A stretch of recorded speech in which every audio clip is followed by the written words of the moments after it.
Hey folks, Steve Sacramento here. How y'all doing? Hope everybody's having a great day. And if you're not, I hope and pray that tomorrow is a great day for you.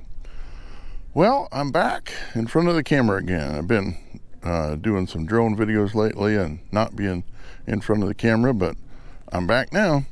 And today I'm up at Lake Oroville. Today is Sunday, September 24th. And I just got done doing some filming at Nelson Bar boat ramp. I'll show you that real quick so you can see what it looks like up there. The Nelson Bar boat ramp parking lot was under about, I'm guessing, 10 to 12 feet of water when I was here last time. Now take a look at what it looks like. I'll show you the before video or pictures so you can see what it looked like before when it was covered. You can't even see the parking lot because it's underwater. And now I'll show you what it looks like now. Big difference. I'll show you what the difference in feet is on the screen too, so you can see what it was. It was about 899 feet elevation previously when the water was that high above the parking lot. Now I'll show you what it is today so you can see the difference. Big difference. I did not expect it to be this low when I came up here today. I knew it was going to be down some because I knew it wasn't running through the main spillway anymore, but I was surprised how low it was. So let me show you what it looks like over here where I am now at Saddle Marina. I'm kind of surprised how far it's went down on the boat ramp here. So here's the boat ramp. I'll walk over there in just a moment and show you the very top of it. But look how far you have to go down to get to the water now. And there's the marina down there. Previously, it was way up at the top up here. You can see where these rocks are right down here. That's where the water level was previously. You can see there's some driftwood and stuff here. That was brought up by the water level where it was before. So big difference in the water level since the last time I was here. All right, so now I'm over here at the top of the boat ramp. So you can see what it looks like over here. I did some video over here before.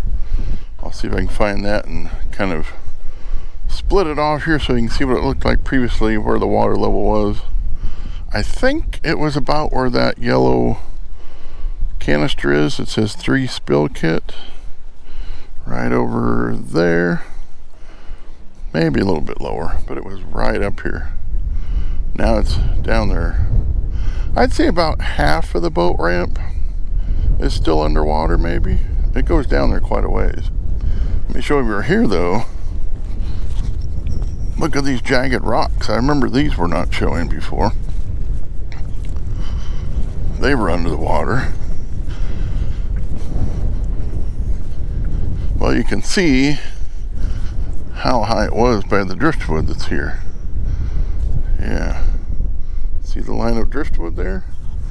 That's driftwood that was brought here by the recent water level.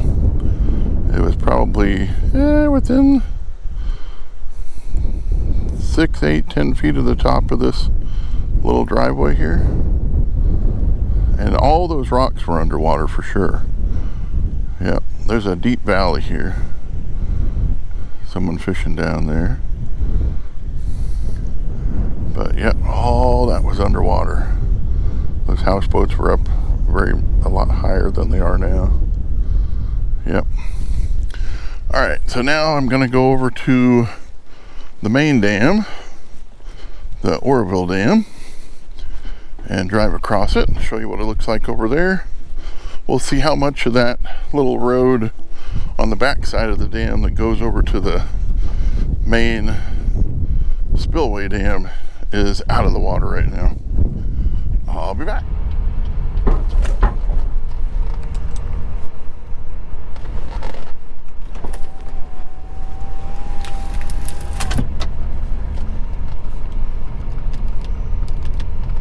Alright, let's turn to the right a little bit so you can see the intake gates. Water's still up to the top of those pretty much.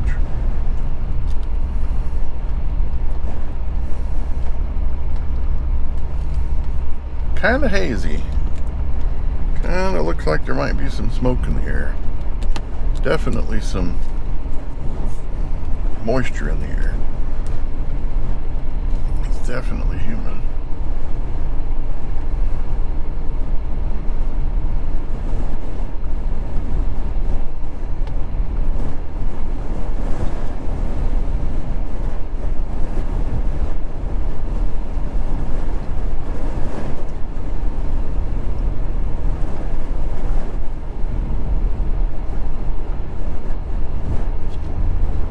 I've seen it a lot smokier here in the past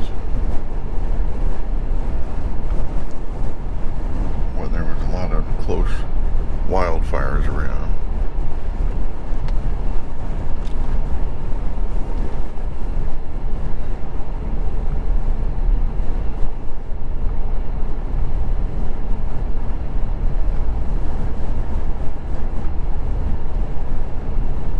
I don't think it's going to have to go down too much more before the water is low enough that we can take the back road over to the dam.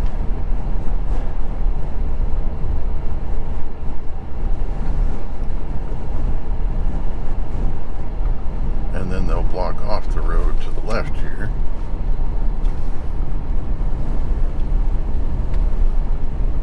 When this one becomes open.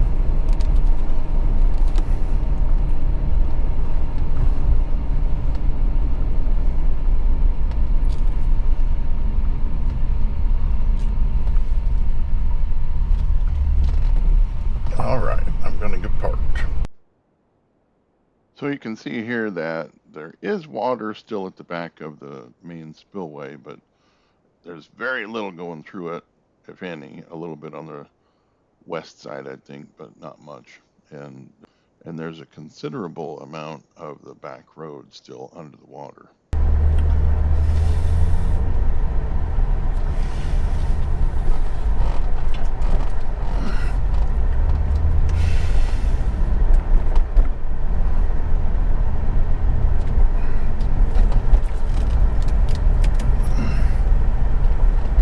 It's mostly dry. There is a little water on the west side of it going down.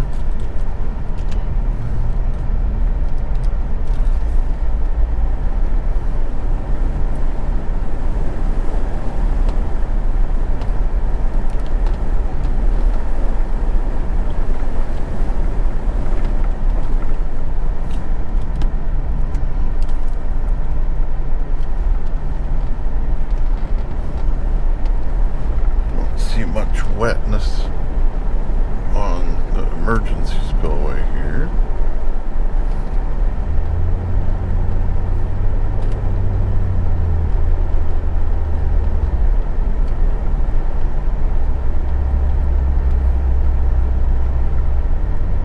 There was some when the water was up around the top of the emergency spillway, but that's normal seepage that goes through it. Those little things you see all over the place, those are little stairs you can use to get up when you're inspecting it, I'm assuming. Alright, so I just drove over the main spillway and around the emergency spillway. If you saw the video just a moment ago, you know that. So now I'm standing near this gate. I think you can see it, where I was previously when there was water right up to the emergency spillway here. And it actually went under this little rock here, and there was water going through that little pipe all the way, well, almost all the way to the end of this fence and that cement wall over there. And the water was coming from the lake. Now, you can't see any water real close here because it's down quite a ways. And I think there is enough water that it could still be going down the spillway. There might be a little bit going down the spillway yet. Well, it looks like it anyway. But not much. But yeah, the water was within probably about 2 feet from going over this at the highest point. But as somebody else pointed out in other videos, you can see there's some, well, maybe you can't see here, but maybe I can zoom in a little bit. There is some driftwood on top of the cement here. So that makes you wonder, how did that get there? Had to have been some water going over there. And you would think when this emergency spillway was used in, I think it was 2017, and it did all the damage here, you would think they would have cleaned that driftwood off of there, but maybe not. But yeah, once I look at this now, I can see this is a very wide emergency spillway at the top here. I'm guessing it's probably, I mean, this way, I'm guessing it's probably 10, 12, maybe 14 feet wide. And if that's all solid concrete, you know, it's pretty heavy. So, except for, you know, the rebar and whatever is mixed into there. So it would take a lot of water weight to topple that over. I know a lot of people were concerned because the water was so close to the top that it might actually push the wall over, but I don't think so. There wasn't that high there, so yeah, I think it was safe. And it was evidently it was safe because it didn't happen. So yeah. So now I'm going to go over to the main boat ramp over here and check how high the water is on it. See how much of the main boat ramp is visible out of the water. And I'll be back. Okay, so now I'm over here at the top of the boat ramp. Look at that. Look how far it goes down to the water now. I'm standing about where the edge of the water was when I was here last time right now. And you can see how close to the top of the ramp I am. Go over this way. So, going away from the sun. Almost the whole first ramp area is out of the water now. Almost. You can't quite see the road that goes over to the next one down there, but it's there under the water somewhere. A lot of boaters around here today. A lot of fishermen and fisherwomen and fisher boys and girls. But yeah, there's another whole flat, well, some semi-flat parking lot under the water where they get, and then another big boat ramp down there, but they're still under the water. So as it goes down, you'll be able to see them. And if I come up again before the end of the year, I'll show it to you. All right, let me see if I can pop the drone up here and show you what it looks like from up in the air a little bit. I'll be back.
Hey guys, now I'm over here at the Bidwell Bar Bridge and Toll House. That's the toll house right behind me, and the bridge is right here. This is the bridge that used to be somewhere else, and they brought it here when they made Oroville Dam because they wanted to save it and show it off as a historical thing. So, yeah. I'll get some pictures of the historical significance of it, the plaque over here in a little bit, and I'll put that on the screen so you can read that and pause it and see all the information about it if you want. Let me see if I can turn the camera around this way.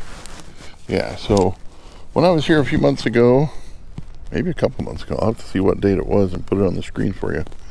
The water level was right about almost at the bottom of the stairway. And you can see these driftwood pieces here. That's because that's how high the water was. And there, on this side of the bridge and the other side, there were boat houses that had like anchors anchoring them to the side of the water with a ramp so they could walk off of it. So all this, that you can see all this land here, this was all underwater. That was a little island up there. Now you can walk over to it. The water was all the way over that way. Oh, it says warning tick habitat. Okay, that's a good thing to know here. Don't walk under the trees. If you do, look for ticks when you're at home again. So, alrighty. Well, let me just read this a little bit real quick here. And I'll put it on the screen so you can read it too. It says, Bidwell Bar Bridge and Toll House, originally constructed on a site 1.5 miles northeast of this location in 1856. Rededicated on July 30th, 1977. On this Kelly Ridge site to avoid inundation by the waters of Oroville Reservoir. State of California, Edmund G. Brown, Jr. Governor. Resources Agency, Claire T. Diedrich. Secretary, Department of Parks and Recreation, Herbert Rhodes, Director, Department of Water Resources, Ronald B. Robbie. Oh yeah, this is interesting too here. What weighs 40 tons?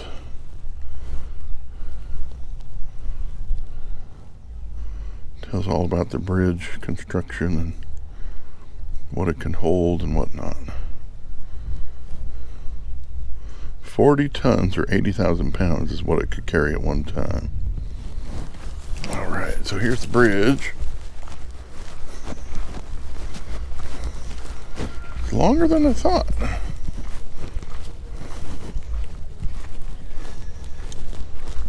There's all these boat houses down there.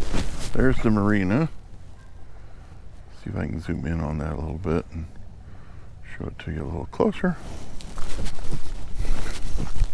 Yep, when I was here last time, the water was up so high that it was running underneath this. That cement block over there, that big cement block over there was under the water, and there was some boat houses anchored over on the side over here, I remember. Yep, there was actual water underneath this bridge. Over on this side too. That's how high it was. It was up to like 899 feet elevation, the top of the lake. Which, when it gets up that high, the water goes underneath this bridge. Pretty cool. There's some people fishing over there. There's a picnic table over there. I'm sure that was moved when the water was up here at the height when the lake was full.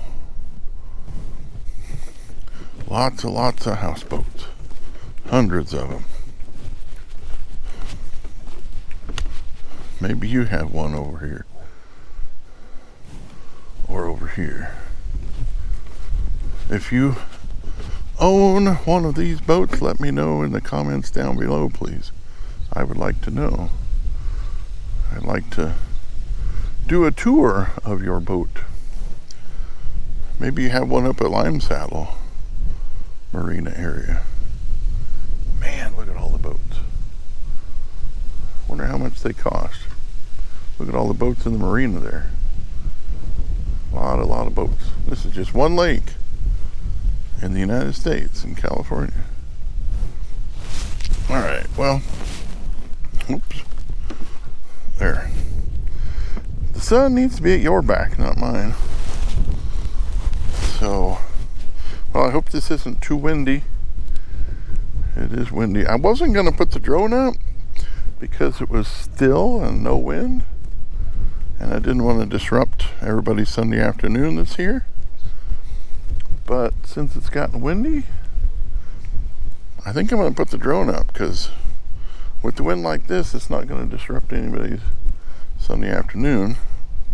Not really, because it's already breezy and wind noise and everything. So when I get it up to 400 feet, you're not going to hear much wind from its propellers anyway. So I think I'll go back and put the drone up and show you what things look like now. Get one of those 360 pictures and you can see all the way around. I'll be back.